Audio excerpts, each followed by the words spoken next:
Buenas. Nesse vídeo a gente vai falar de três situações que ocorrem e são bastante comuns nos contratos futuros e que a gente tem que conhecer porque pode enfrentar e até numa conversa ou numa situação especial de mercado, que é o Contango Normal Backwardation Convenience Yield. Essas relações têm a ver, inclusive, com a relação entre o preço futuro e o preço à vista do ativo objeto, tá ok?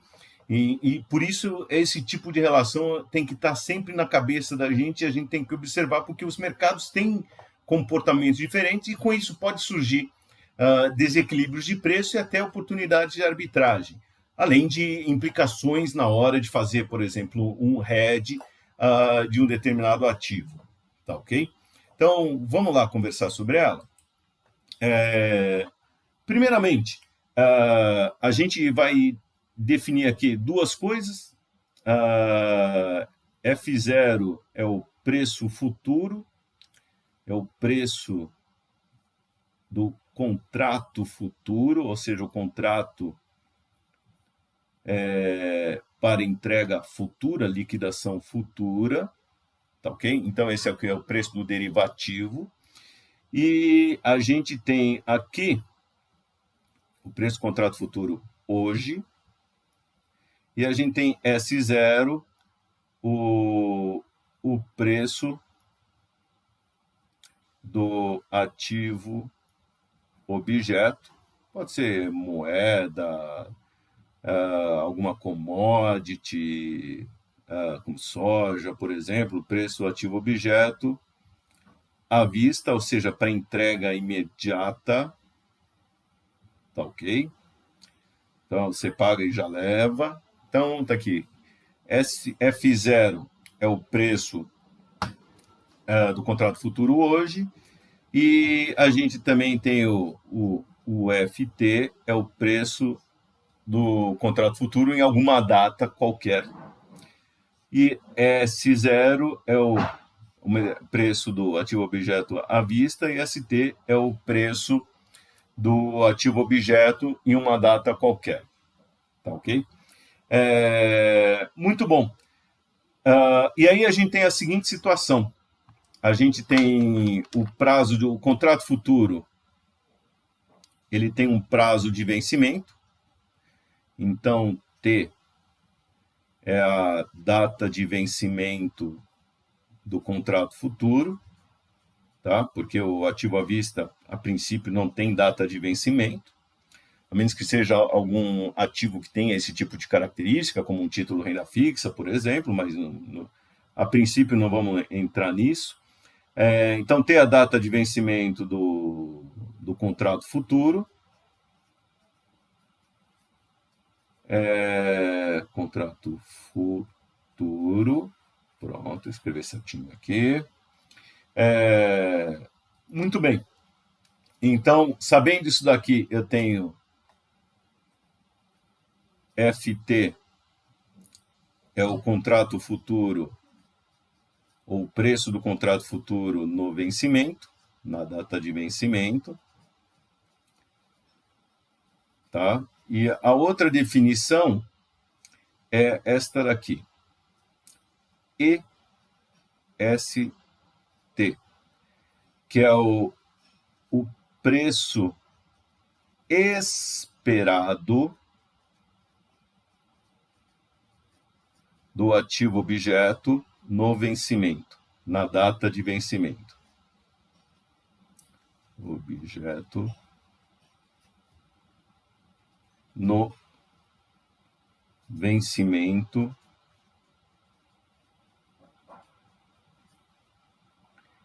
tá? Do futuro. Tá ok? Então, aí algumas diferenciações. Eu tenho uma coisa que é ST, sem a letrinha E. ST é o preço do ativo objeto no mercado à vista, ou seja, comprou a coisa, lá na data T. Tá certo? Esse valor aqui eu ainda não estou sabendo. Só lá na data T eu vou ver. Então, isso daqui, ó, só conheço,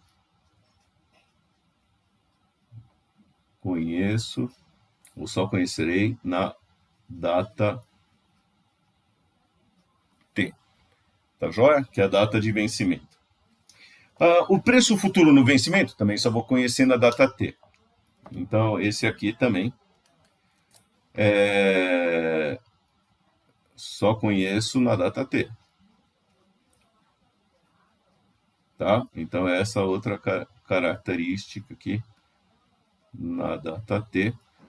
Agora, aí que vem interessante. Esse preço esperado do ativo objeto, na data de vencimento, esse eu conheço hoje. Ou melhor, posso conhecer a qualquer momento, porque, na verdade, esse preço aqui é uma projeção minha. Tá ok? Então, eu faço projeções. Não quer dizer que eu vou acertar, tá? Mas eu posso fazer projeções desse preço aqui. Então, a qualquer momento, eu posso pegar e fazer assim, esse preço vai estar nesse patamar, vai estar lá em cima, vai estar embaixo, tal.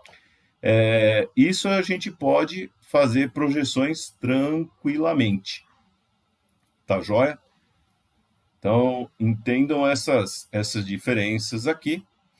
E aqui, eu vou colocar aqui, vamos entender o comportamento. Eu tenho aqui preços, aqui é a data zero. Aqui, o tempo, tá joia? E aqui no tempo, nessa linha do tempo, eu vou colocar aqui um pontilhado aqui, que essa é a nossa data de vencimento, tá certo? Então, isso aqui é o vencimento do contrato futuro. Porque, de novo, o ativo objeto, no princípio, não tem data de vencimento. Muito bom. O que acontece? Eu tenho o meu ativo objeto aqui, ou melhor, essa minha projeção aqui, até vou usar essa mesma cor aqui, ó. Vamos dizer, eu tenho hoje uma determinada expectativa quanto a esse preço aqui. E isso daqui, ele pode subir, pode descer essa projeção aqui a qualquer momento, até que ele chega aqui, nessa data de vencimento T. Então, hoje eu tenho essa minha projeção, essa minha projeção pode subindo, descendo, conforme são as informações de mercado. E aí eu tenho duas possíveis situações. Eu posso ter o preço futuro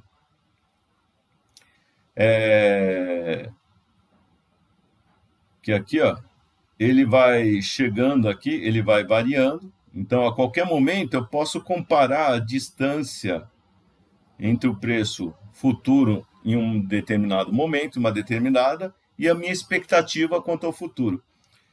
Quando o nosso preço futuro fica acima dessa nossa expectativa de preço, a gente chama isso de contango. Tá ok? Então, quando o pessoal fala aquele ativo lá, a gente tá em contango, tal. O que ele está querendo dizer? O nome é horrível, mas assim, tem até umas explicações aí na literatura, com lagarto, tá? Mas esquece isso. É um nome qualquer aqui.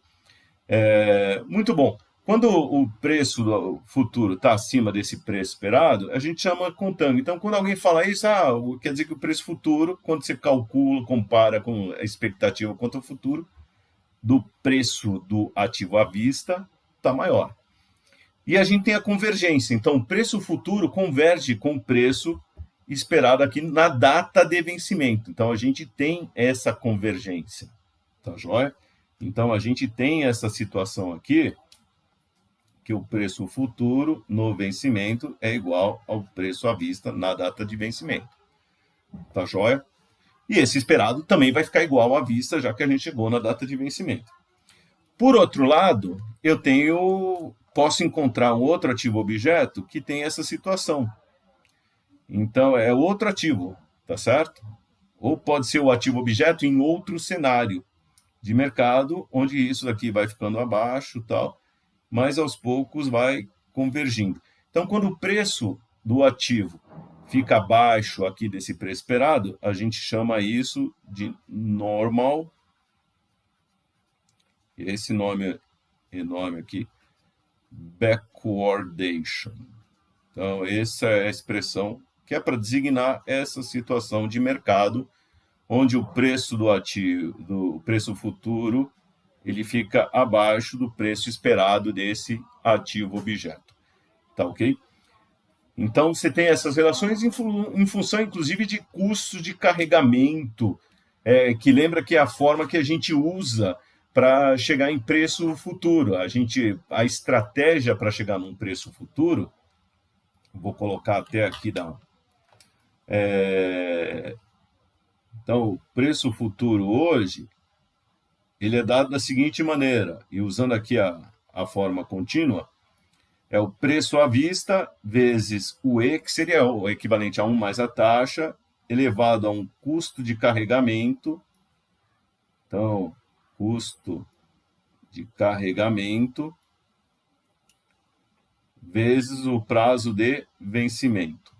Então, esse custo de carregamento aqui é uma taxa, tá? E é uma taxa contínua, tá ok? Muito bom. A estratégia de arbitragem, rapidinho, por que eu tenho essa igualdade? Porque eu posso comprar o ativo, o contrato futuro do ativo no mercado financeiro, ou eu posso comprar o ativo no mercado à vista, por esse preço, e carregá-lo até o vencimento. O que é carregá-lo? Pagar o custo de estocagem, transportar, pagar seguro, tal, pagar juros, tá certo? Porque eu comprei à vista, tomei dinheiro emprestado, por exemplo, ou deixei de investir. Então, essa é a relação normal de formação de preço no mercado de arbitragem. E é uma relação que funciona muito quando eu tenho ativos de investimento, ou seja, como, por exemplo, investir no índice Bovespa, tá? Mas eu tenho uma outra situação que eu posso encontrar, é quando eu tenho ativos de consumo, ou consumption assets. O que são ativos de consumo? Então, por exemplo, o barril de petróleo. Então, a gente consome petróleo para fazer gasolina, diesel, assim por diante. E nesse caso, eu posso ter essa minha relação de igualdade, ela pode falhar. Então, quando eu tenho ativos de consumo, às vezes o preço futuro pode ser maior, às vezes ele pode ser menor que essa nossa relação de arbitragem, que é comprar no mercado à vista e carregar. E por que isso não funciona?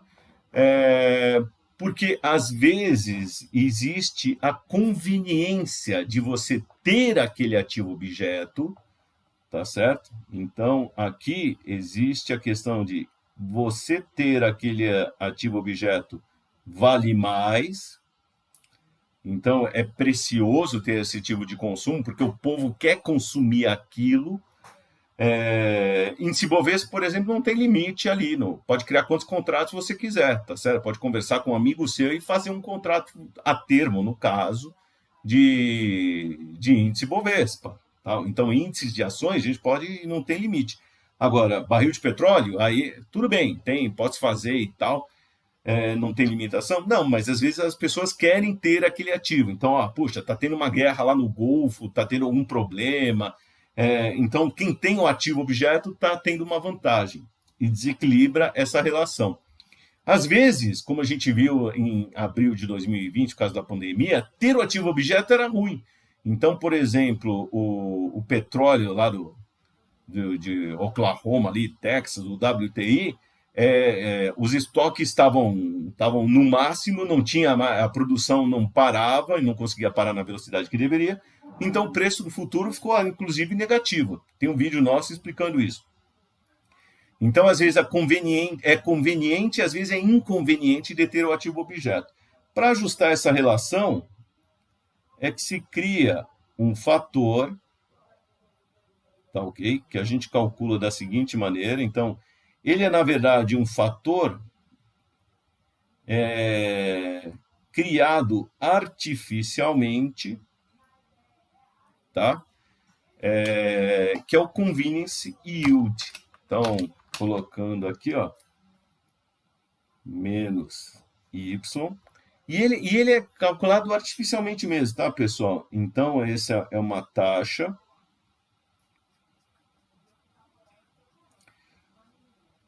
percentual contínua, que é o nosso, ou conhecido como convenience yield.